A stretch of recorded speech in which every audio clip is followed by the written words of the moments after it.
Alguns domingos eu tenho compartilhado por aqui acerca de ser igreja. E ser igreja, as pessoas misturam ser igreja com ser de religião, ou ter uma religião, ou mudar de religião. Religião não tem absolutamente nada a ver com ser igreja, porque Jesus chama para ser igreja todos aqueles que são dele, todos aqueles que fazem parte da realidade que há em Jesus, todos aqueles que um dia receberam Jesus como Senhor e Salvador. Isso é o que faz alguém ser igreja segundo a Bíblia. Então quem crê na Bíblia deve entender que esta é a vontade de Deus, que cada um em Cristo seja feito igreja dele. E depois vai escolher um endereço onde vai se reunir, vai escolher um grupo de pessoas com as quais vai congregar junto, estudando a palavra, buscando a palavra de Deus, porque esse é o objetivo do Senhor, porque o Senhor se revela através da sua palavra. E nós temos falado que igreja, quando a gente entra num salão assim, a gente confunde igreja com o prédio.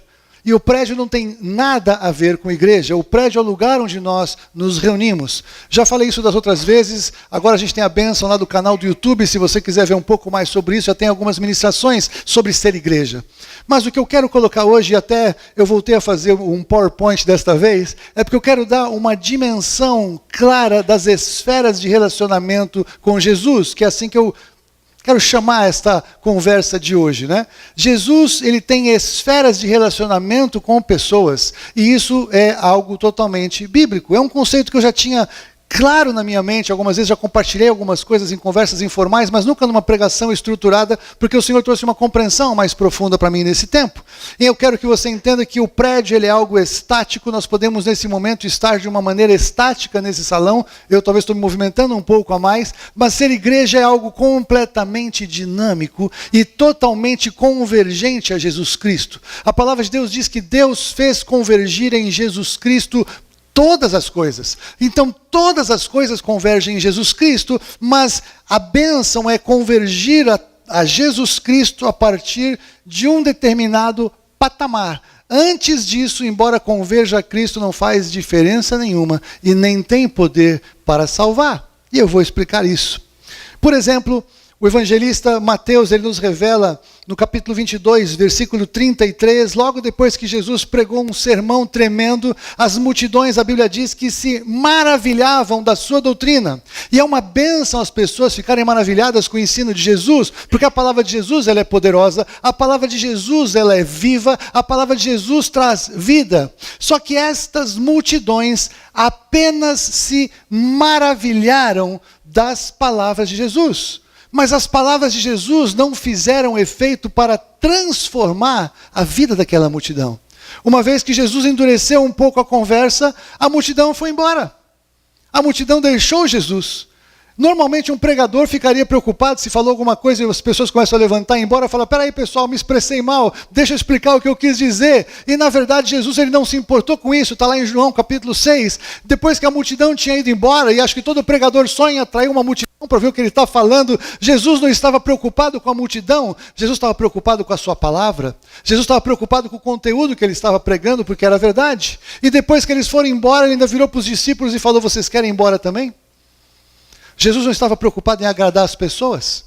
E muitas pessoas se agradam de Jesus sem conhecer as palavras de Jesus, porque as palavras de Jesus, em muitas vezes, são agradáveis e elas são maravilhosas, mas outras vezes elas nos confrontam e elas nos levam a tomar uma posição, e elas nos levam a ser confrontados com o nosso pecado, e elas nos levam a ser confrontados com aquilo que não agrada a Deus, e a palavra de Jesus é uma palavra de confronto.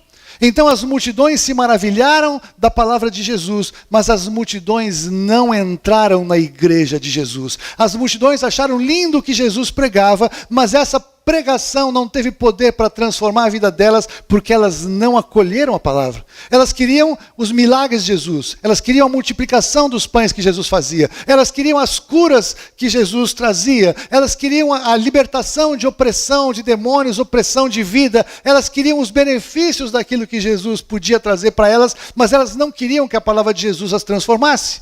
E aqui que a gente brinca muito do crente 6 horas. Sabe o crente 6 horas? São aquelas pessoas que não querem saber muito de Deus, mas quando tem algum problema, fala, pessoal, 6 horas lá por mim, lá na igreja de vocês, que eu sei que lá 6 horas é bastante, vai ter reunião de oração, leva meu nome lá para orar. Tem vigília, leva meu nome, ora por mim, mas eu fico aqui. Vocês oram lá, eu acredito que alguma coisa acontece lá, mas eu fico aqui, eu fico fora, eu fico longe, eu fico na multidão. E até muitas vezes Jesus abençoa as pessoas da multidão. E a bênção do Senhor é tão poderosa que algumas pessoas experimentam curas, experimentam milagres, porque Deus está querendo se revelar através de um sinal e de um milagre na vida de pessoas, mas isso não é suficiente para alguém ser salvo. Dos 10 leprosos que Jesus curou, 9 receberam a cura da lepra e foram embora e nunca voltaram, mas o que voltou foi salvo. 9 foram curados, receberam um milagre espetacular de ser curado da lepra, mas isso não os trouxe a ser de Jesus. Isso não os trouxe para que Jesus fizesse parte da vida dele. Os 2 endemoniados de Guedara, os 2 foram libertos. Um foi embora, o outro voltou e realmente foi salvo. A salvação não diz respeito ao fato de Jesus abençoar alguém. A bênção é um sinal, que é uma bênção nesse tempo. Mas provavelmente depois da morte vai ser um sinal e um lembrete de Deus falar, eu toquei a tua vida naquele dia. E o que você fez com aquilo?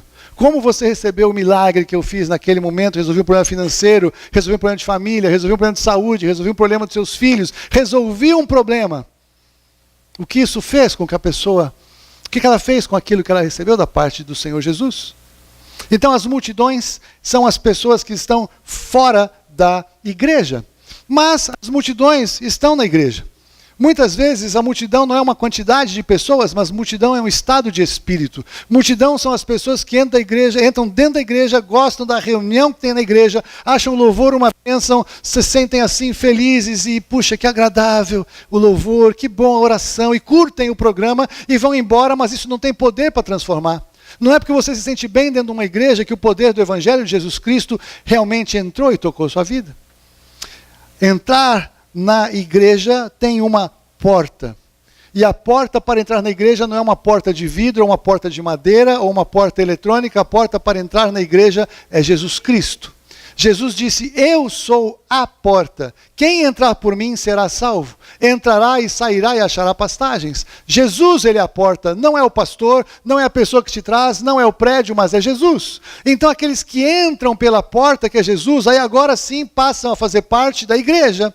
E eu quero agora falar das esferas de relacionamento com Jesus depois que nós entramos pela porta. E isso diz respeito a você, se você se identifica como alguém que recebeu a Jesus. Isso pode fazer parte da sua vida se você é alguém que percebe que nunca realmente deu a sua vida para Jesus. E se você tem dúvida porque você nunca deu, porque quem deu a vida para Jesus sabe que deu. Porque é uma experiência, não é um ritual, não é uma cerimônia, não é um diploma, mas é uma experiência espiritual que é impossível de ser negada. Quem tem experiência com Jesus sabe que teve, não tem dúvidas que teve, sabe que é filho porque o Espírito Santo de Deus habita e revela que é filho. Então quem entra pela porta é a igreja. E eu quero falar da primeira esfera de relacionamento com Jesus, e eu quero chamar de os 500. Paulo, aliás, eu quero fazer um parênteses, antes de eu entrar aqui nas esferas, eu quero que você entenda uma coisa, todo o Novo Testamento foi escrito depois de Pentecostes, amém?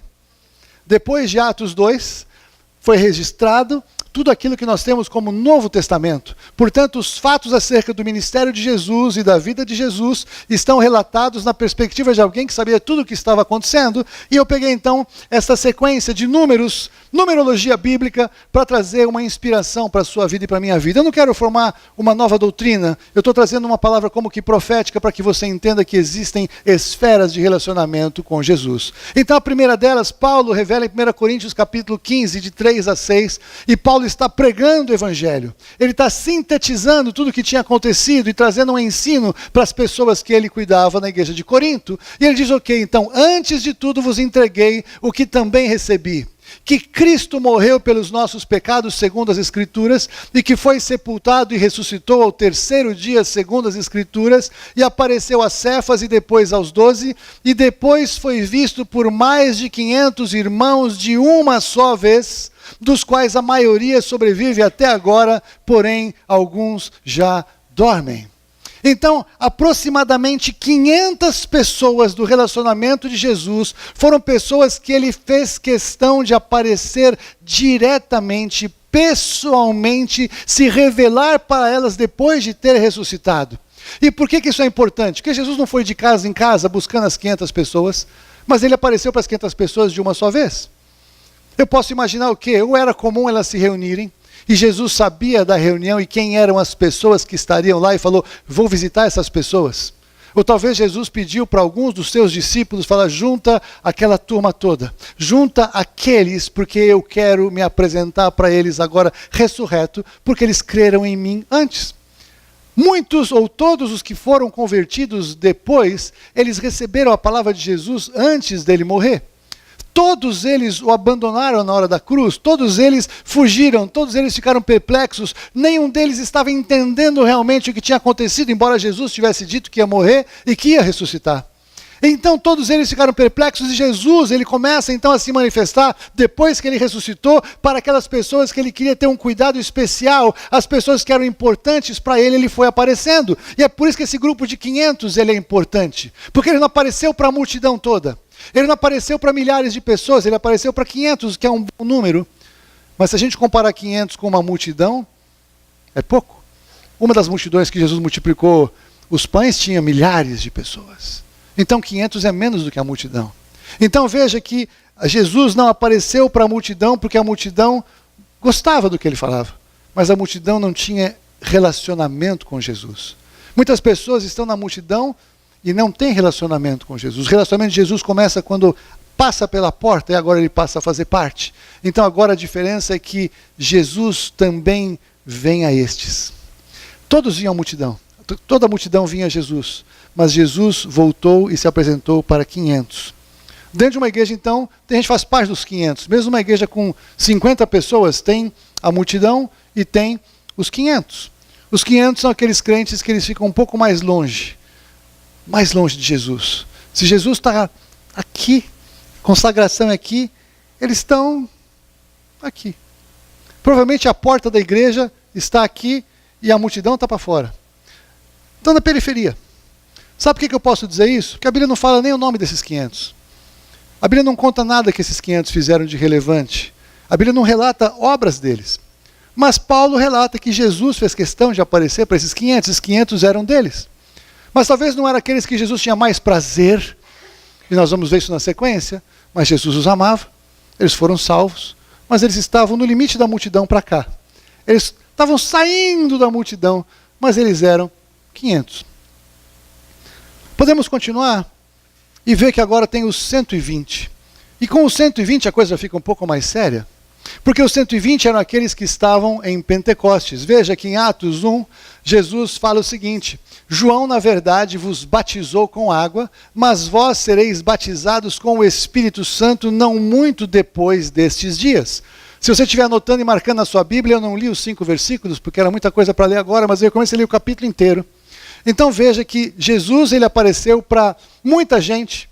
E eu tenho a impressão, é uma ideia minha, que ele pode ter aparecido para os 500, ou que ele pode ter convidado os 500 para que eles estivessem em Jerusalém esperando o Espírito Santo de Deus. Mas o que aconteceu em Atos 1:15, nós lemos que naqueles dias, em que então eram os dias desde que Jesus falou, fiquem em Jerusalém até que sejam cheios do Espírito, perseverem ali até que vocês recebam o poder do Espírito Santo de Deus. E o que nós lemos é que tinham ali 120 pessoas.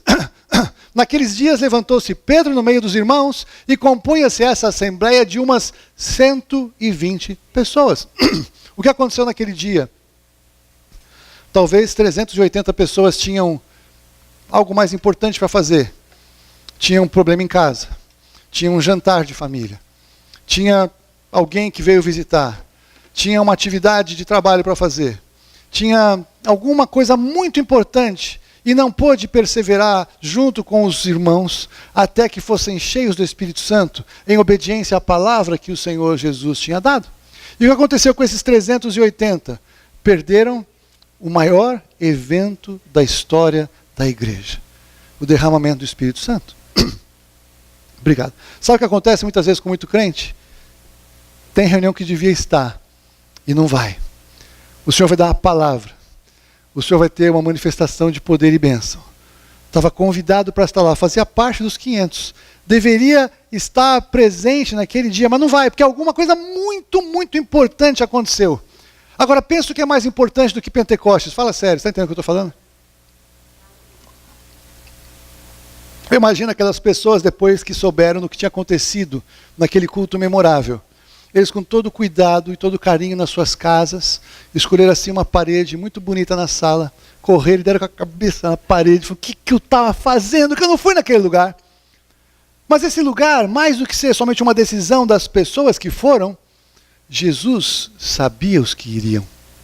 E eu gosto dos paradoxos da Bíblia, porque nós discutimos muitas vezes eleição e livre-arbítrio, né? Predestinação e livre-arbítrio. E eu tenho muita paz com isso, porque eu sei que Jesus elegeu e predestinou todos os que livremente escolheram ser salvos. Eu não tenho dificuldade com isso. É um paradoxo que nós não podemos entender.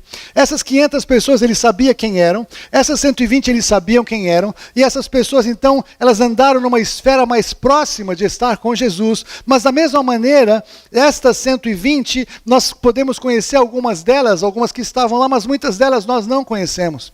Eu conheço muita gente que experimentou o poder do Espírito Santo em reuniões e hoje eu não sei onde estão. O fato de ser cheio do Espírito Santo, o fato de orar em línguas, o fato de mover no poder de Deus por algum tempo não resolve muita coisa se a pessoa não perseverar na sua posição. Eu conheço gente que operou milagre. Eu conheço gente que orou por cura. Eu conheço gente que cantava em cânticos espirituais que enchia o lugar e não estão mais tão perto assim nas esferas, porque essas esferas não são estanques, essas esferas de uma certa maneira elas têm uma certa mobilidade. Mas é inegável que essas 120 pessoas foram pessoas abençoadas, escolhidas a dedo. Algumas talvez tenham feito coisas memoráveis e importantes, mas que na Bíblia não tem espaço para escrever sobre tudo, as biografias delas não foram reveladas. Mas porque algumas pessoas têm os seus nomes e biografias revelados na Bíblia, eu entendo que alguns fizeram coisas tremendas, como por exemplo Ágabo, que foi um profeta, que é citado em Atos como um profeta. Eu posso lembrar de Filipe, o evangelista, posso lembrar de Estevão, o diácono. Eles exerceram um outro ministério, eles não eram dos 12 apóstolos, mas eles não eram dos 500, eles não eram, ou talvez com certeza eram dos 120, mas o que eles fizeram foi relevante, foi mencionado, mas não de todos. Não há referência depois ao que esses 120 tenham feito. Mas a próxima esfera de proximidade com o Senhor são os 70. E os 70 são interessantes, porque com certeza esses 70 estavam no 120, porque lembre que quem escreveu de trás para frente, quem escreveu e registrou tudo depois de Pentecostes. Então Jesus, uma vez, ele designou 70 e ele os enviou de 2 em 2 para que precedessem ao Senhor em cada cidade, cada lugar em que eles iriam. E veja que naquele tempo esses aqui ainda não tinham recebido o batismo no Espírito Santo, mas eles estavam cheios da autoridade dada por Jesus para expulsar demônios, para curar enfermos, para abençoarem uma casa, ou para que se eles não fossem recebidos naquela casa, ao sair da casa, a coisa continuasse ruim naquele endereço. E eles voltaram tão maravilhados. Falaram, Jesus, nós fizemos coisas tremendas, até os demônios se submetem ao nosso nome. Se submetem ao nosso nome, não, toma o nome Jesus. Se submetem ao teu nome na nossa pregação. Nós exercemos autoridade em teu nome e os demônios saem. E Jesus fala, vocês acham legal isso, que os demônios saem? É muito mais tremendo que o nome de vocês está escrito no livro da vida. Eu vi Satanás cair como um raio do céu. Eu vi Satanás perder o seu poder e autoridade. Então o demônio ser expulso, para mim não faz... É legal, mas o que importa é que Satanás já caiu. E se Satanás caiu, os demônios é uma questão de tempo. Porque eu sei o que eu vim fazer, Jesus sabia qual era a sua obra. Mas esses 70, então, eles tiveram algo extraordinário que fizeram em nome do Senhor Jesus. Eles estavam, então, muito mais próximos de Jesus, porque esses aqui agora, Jesus, então, ele pessoalmente, ele trata pelo nome. Vai aqui, você com você aqui, não, você não, peraí, vai você, então vai essa dupla agora, podem sair as primeiras duplas. Você consegue imaginar Jesus preparando isso? Ele falou, dividam-se em 70 e vão.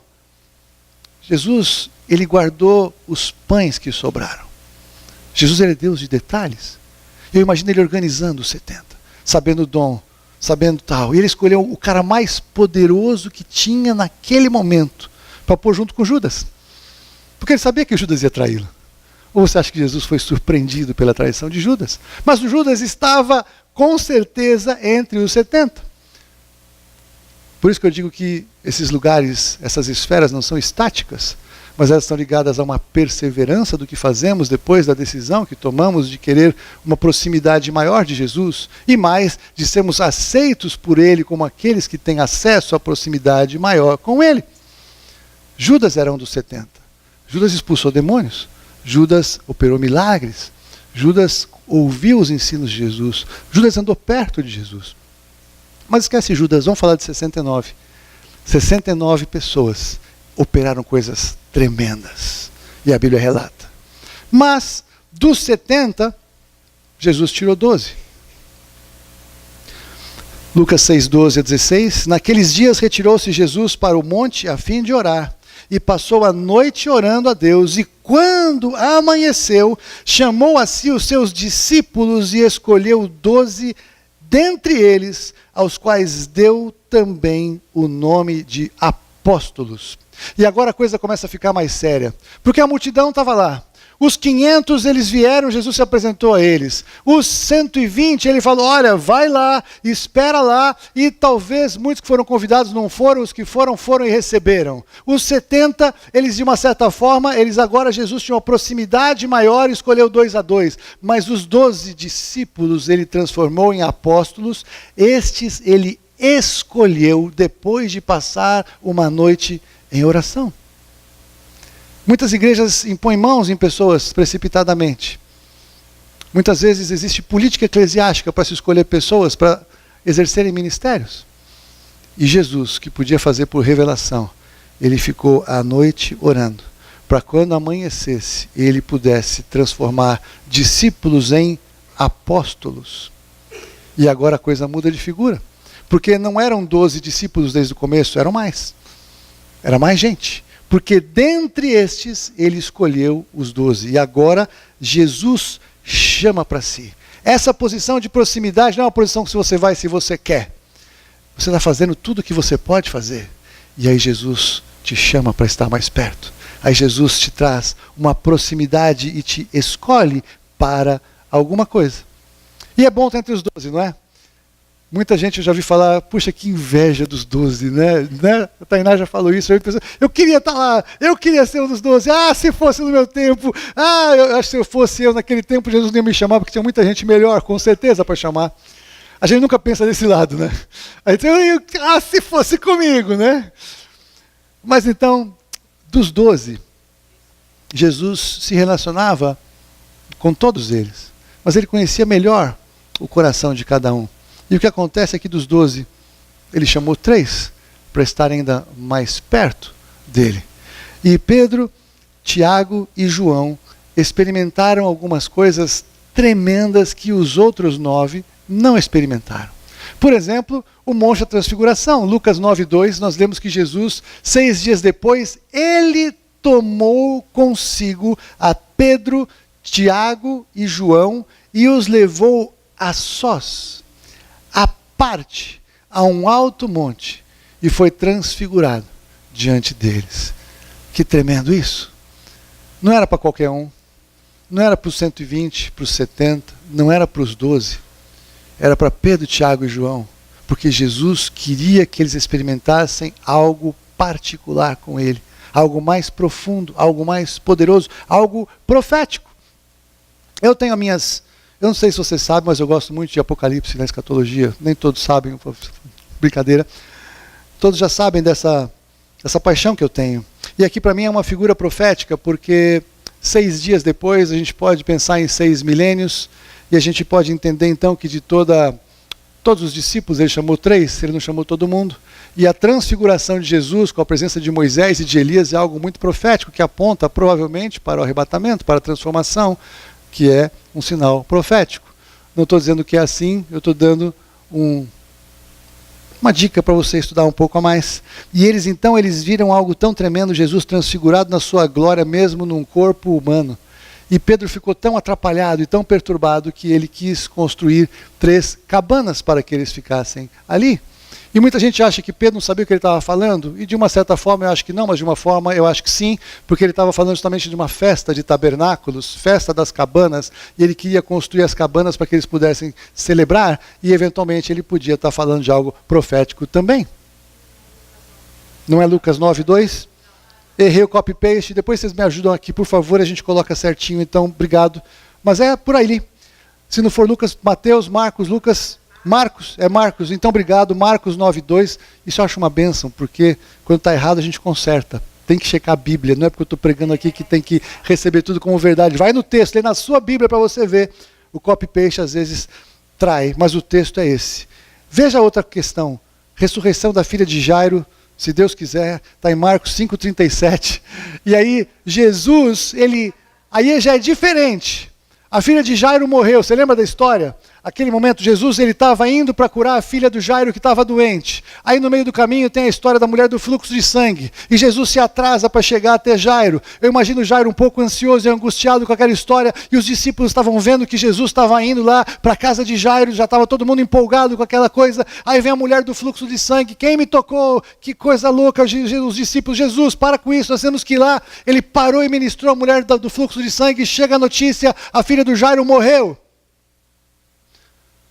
Todo mundo queria ir.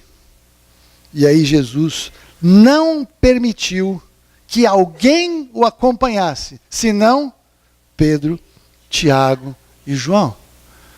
Se a gente lembrar que teve um momento em que Jesus repreendeu os discípulos quando eles desceram do Monte da Transfiguração, que tinha aquele pai com aquele filho endemoniado, e ele tinha estado ali embaixo tentando receber alguma coisa, e os discípulos não tinham tido poder para libertar o seu filho daqueles demônios, não é isso? Então, a gente pode entender que Jesus também estava trabalhando com uma dimensão de fé, que esses 3 tinham. Eles não era uma coisa tão simples, trazer uma ressurreição como um sinal profético. Jesus não queria incredulidade ao seu redor, então ele proibiu todo mundo de ir.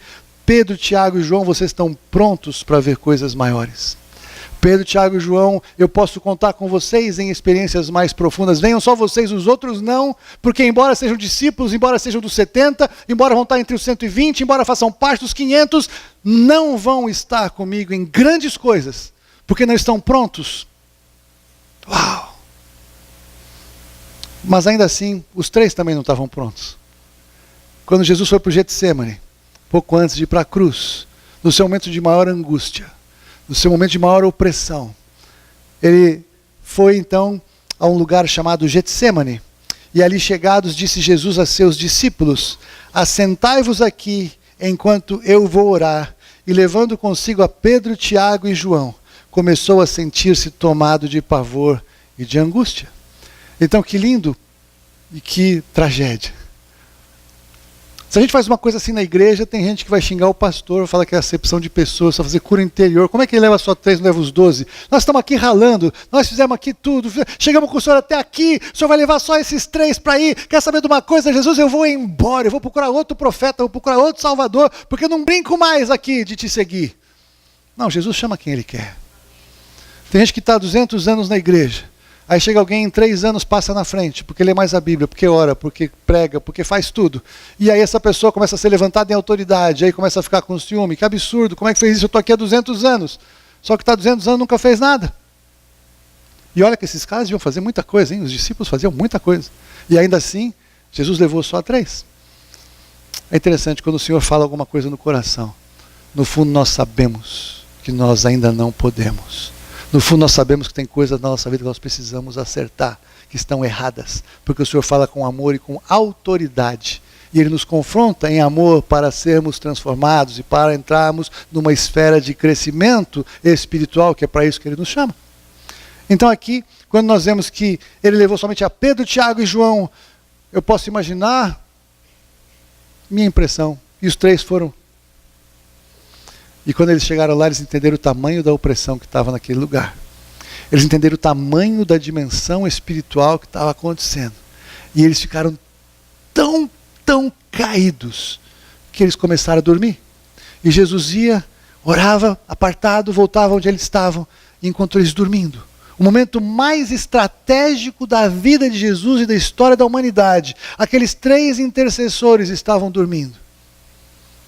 E Jesus falou: vocês não conseguem vigiar comigo nem uma hora? Os 3 se afastaram de Jesus na hora da cruz. Todos os discípulos se afastaram de Jesus na hora da cruz. Os 70, os 500 e muito mais a multidão. A multidão gritava o quê? Crucifica, solta Barrabás. Mas na esfera de 3 tem uma última etapa de proximidade, que é o amado, que é João. E João, ele é mencionado como discípulo amado em João 13, 23, durante a ceia. Ele foi aquele que encostou sua cabeça em Jesus. E ele estava lá tentando entender quem era o traidor. Ele também foi chamado de amado justamente na cruz do Calvário. Nós cometemos um erro, muitas vezes nós falamos que todos os discípulos abandonaram Jesus. Mas João estava ao pé da cruz de Jesus, junto com Maria, sua mãe biológica. Tanto é que Jesus vira para ele e fala: olha Maria, aqui está o teu filho, filho, aqui está a tua mãe. E a partir daquele dia, João levou Maria para a casa dele e a tratou como mãe. João provavelmente era um discípulo mais jovem, viveu mais tempo. Mas o João, ele era tão amado que Jesus na cruz, cumprindo tudo que ele tinha que cumprir, levando sobre si tudo que ele estava levando, ele conseguiu olhar para João e se importar com ele para cuidar de Maria. João também estava lá junto com Pedro no sepulcro, depois que ficou aquela coisa confusa de que sumiu o corpo de Jesus, porque o Império Romano estava dizendo que tinham roubado o corpo de Jesus, e estava todo mundo naquela questão, tentando entender o que tinha acontecido. Pedro voltou correndo, Pedro estava longe, e ele voltou para ver o que tinha acontecido no túmulo. Tanto é que esse 21:7 de João, João e Pedro estavam pescando quando Jesus apareceu. E João falou: é Jesus! João foi o que reconheceu Jesus. Quando Jesus chamou da praia, eles não tinham conseguido pescar muita coisa. E ainda Jesus trata de João, quando ele está tratando de Pedro depois da sua ressurreição. Pedro negou Jesus 3 vezes, lembra disso antes da crucificação? Pedro e João estavam na casa do sumo sacerdote enquanto Jesus estava sendo julgado. João estava lá porque João era amigo da família, João era conhecido da família, ou seja, toda a família do sumo sacerdote sabia que era João que estava na casa do sacerdote. O Pedro não era conhecido e Pedro começou, lembra, a falar palavrões e praguejar quando foi reconhecido por uma criada, porque ele não queria ser confundido com alguém que seguia Jesus naquele momento, mas o João estava lá e ele era conhecido. João era o discípulo amado, provavelmente porque ele era conhecido, provavelmente porque ele obedecia o que o Senhor falava, porque ele cria nas palavras do Senhor mais do que os demais. E como é que eu posso falar isso? Porque o João, ele escreveu algo interessante, e é o fundamento que eu quero lançar aqui sobre a vida de vocês. João relatou no seu Evangelho, capítulo 14, versículo 21, as palavras de Jesus dizendo que aquele que tem os meus mandamentos e os guarda, esse é o que me ama. E aquele que me ama será amado por meu Pai. E eu também.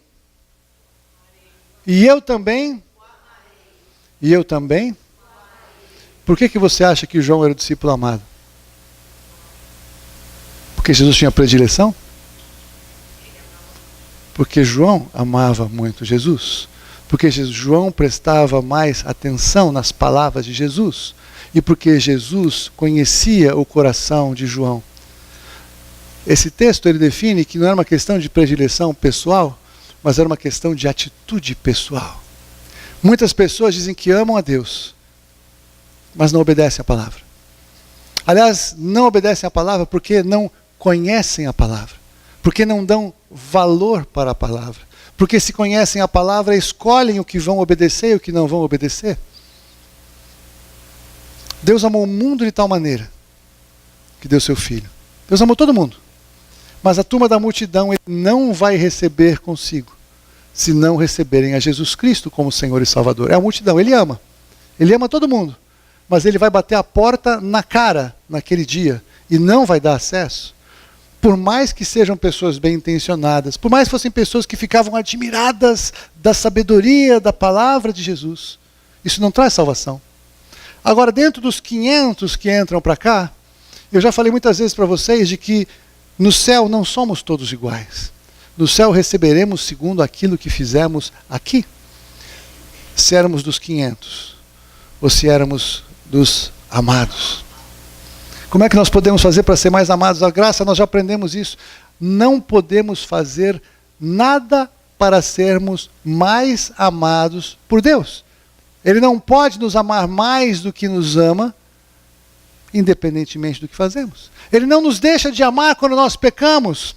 Ele sabe que nós lutamos contra o pecado. Então veja que a base do amor de Deus, ela está estabelecida em quem Deus é e não em quem nós somos. Mas a partir desse texto nós começamos a entender que o que muda o status é o que nós fazemos com a palavra que recebemos. O que nós fazemos com o ensino de Jesus para as nossas vidas. Quero ler um último texto para terminar nessa manhã. É assim que eu consegui virar aqui.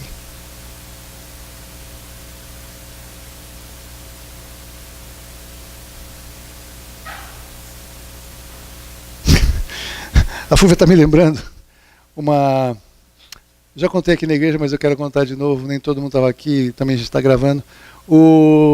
Havia um missionário, amigo nosso, na Espanha, servindo ao Senhor, e a Espanha é um lugar que tem uma sociedade matriarcal muito mais forte do que a brasileira, né? Uma cultura muito forte. E aquela senhora, ela estava saindo talvez da multidão, pensando o que ela ia fazer. E aí, esse amigo nosso, ele pregou o evangelho para ela e deu uma Bíblia para ela, e ela estava lendo a Bíblia. Aí um dia esse irmão ele recebeu um telefonema daquela senhora, ela falando: apóstola, venha cá, eu estou em crise, venha cá na minha casa. Ela foi lá, e ele foi lá na casa dela. Ele chegou na casa dela, tinha um monte de folhas da Bíblia no chão, e ela estava com a Bíblia na mão assim, e ela falava assim: esse apóstolo Paulo, Pablo, não me va, não. Este apóstolo Pablo. E ela rasgava as páginas da Bíblia. Todas as páginas da Bíblia que confrontavam quem ela era. Ela queria rasgar fora. Ela queria ficar só com aquelas que ela concordava. E muitos fazem assim, não rasgam a Bíblia literal, mas rasgam na sua decisão de obedecer. O que eu não acho tão legal assim, eu não quero. E quem faz isso com a Bíblia não vai experimentar o amor de Deus em Jesus Cristo, como João experimentou. O 27 de João 16, agora vocês vão ver: porque o próprio Pai vos ama, visto que me tendes amado e tendes crido que eu vim da parte de Deus. Não adianta você crer em Jesus e achar que ele foi um profeta. Não adianta você crer em Jesus e achar que ele foi um mestre. Não adianta você crer em Jesus e achar que ele foi o fundador de uma religião. Não adianta você acreditar em Jesus segundo os seus preceitos, segundo os seus pressupostos. A decisão de receber o amor de Deus e de retribuir com amor é reconhecer que Ele é Deus, que Ele é o Filho de Deus e que há um propósito para a sua vinda em nosso meio. O tempo todo Jesus nos chama para sairmos da multidão, para passarmos pelos 500, pelos 120, pelos 70, pelos 12, pelos 3 e para estarmos juntos do amado. O lugar do João já está tomado, mas existem lugares de proximidade do Senhor, a qual Ele nos convida a estar. Se nós um dia realmente entendemos quem somos e o que Jesus fez por nós, o nosso movimento deve ser de ir o mais perto possível. Não é verdade? Se nós temos revelação, é para lá que nós temos que ir, porque esse é o lugar mais abençoado que tem para estar.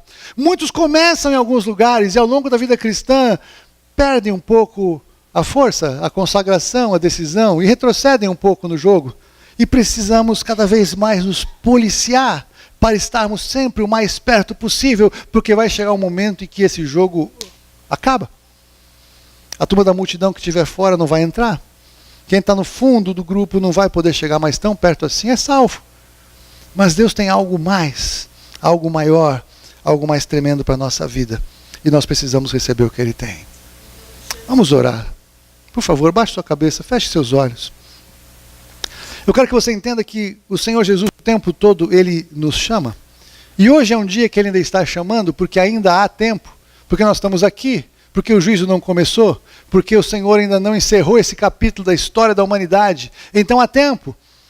Algumas pessoas estão partindo, E depois que a pessoa vai embora desse corpo, ela morre, ela vai encontrar o seu destino eterno, ela não tem o que fazer mais quando chegar do lado de lá, segundo a Bíblia. E nós cremos na Bíblia e pregamos a Bíblia. A minha pergunta é muito simples para a sua vida nessa manhã. Você está na multidão ou você pelo menos entrou pela porta?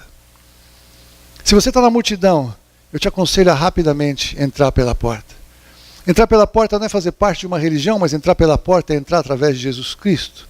Jesus Cristo te chama, como nós cantamos, a entrar pela porta.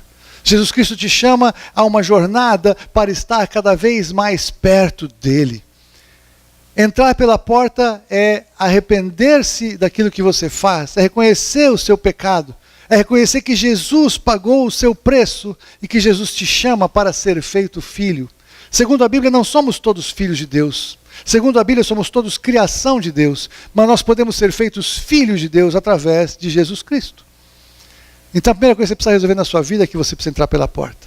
Se você nunca entrou pela porta, eu quero te convidar hoje a decidir, hoje a falar, eu quero Jesus, eu preciso de Jesus, eu preciso entrar por essa porta, porque Ele te chama, e você não tem que pagar nada. Não há nada que você precisa, nem algo que você possa fazer, não há nada que você possa fazer. É abrir mão de tudo aquilo que você acha que você pode fazer e receber tudo aquilo que Jesus fez por você. A salvação é pela graça, por meio da fé. E nós recebemos através de uma oração, através de uma declaração de fé. Se você quer receber Jesus hoje, eu te convido a falar comigo quando acabar essa reunião. Mas você que já recebeu Jesus, você está na multidão. Você não está mais na multidão, você entrou para os 500. E a minha pergunta é simples. Aonde você quer ficar? Aonde você vai encerrar a sua jornada cristã? Qual é o lugar que você pretende passar a eternidade? Nós não podemos ficar no meio dos 500, queridos, em nome de Jesus. Nós temos que caminhar cada vez mais para perto, porque há tempo. Precisamos amar mais a palavra. Precisamos conhecer mais a Jesus. Precisamos orar mais. Precisamos dizer para todos que Ele veio da parte do Pai. Não somente nós cremos, mas nós falamos.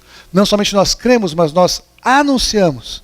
Para que o Senhor então se agrade de nós. Se nós o amamos, Ele vai se manifestar. E Ele vai fazer algo tremendo e profundo na nossa vida a cada dia mais. Porque essa obra é dele em nós e não apenas nossa própria obra.